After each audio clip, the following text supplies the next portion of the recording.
लातूरच्या औसामधील आशिवमध्ये भरधाव कार रस्त्यात बंद पडलेल्या वाहनाला धडकून भीषण अपघातात एकाचा मृत्यू। अपघाताची घटना सीसीटीव्हीत कैद।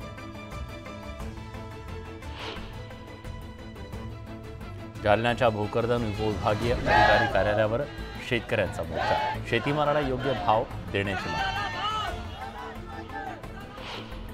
उपसा सिंचन योजनेला गती मिळावी म्हणून शेतकऱ्यांनी काढली पायी यात्रा। मुक्ताईनगर तालुक्यातल्या वडोदा ते जळगाव जिल्हाधिकारी कार्यालयापर्यंत तब्बल 122 किलोमीटर शेतकऱ्यांनी काढली पदयात्रा।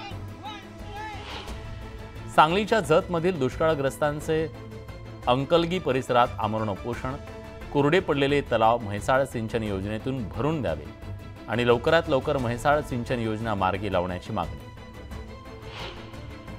गडचिरोलीत महिला सशक्तीकरण मेळाव्याचं आयोजन। मेळाव्यासाठी 200 महिला सरपंच उपसरपंचांना खास आमंत्रण। अंगणवाडी सेविकांचा प्रश्न लवकरात लवकर सरकार मार्गी लावे। सेविकांनी जनतेला वेठीस धरू नये। आरोग्यमंत्री तानाजी सावंतांचा आवाहन।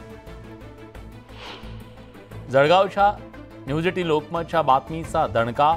महापालिका प्रशासनाकडून पिंपराळा ते सावखेडा जाणाऱ्या रस्त्याच्या दुरुस्तीच्या कामाला सुरुवात। परभणीतील खाजा कॉलनी परिसरातील गारमेंटच्या दुकानाला आगीत दुकान जळून खाक। शॉर्ट सर्किटमुळे आग लागल्याचा अंदाज। जालन्याच्या बदनापूरमध्ये भरधाव कंटेनर शिरला हार्डवेअरच्या दुकानात। सुदैवानं जीवितहानी नाही।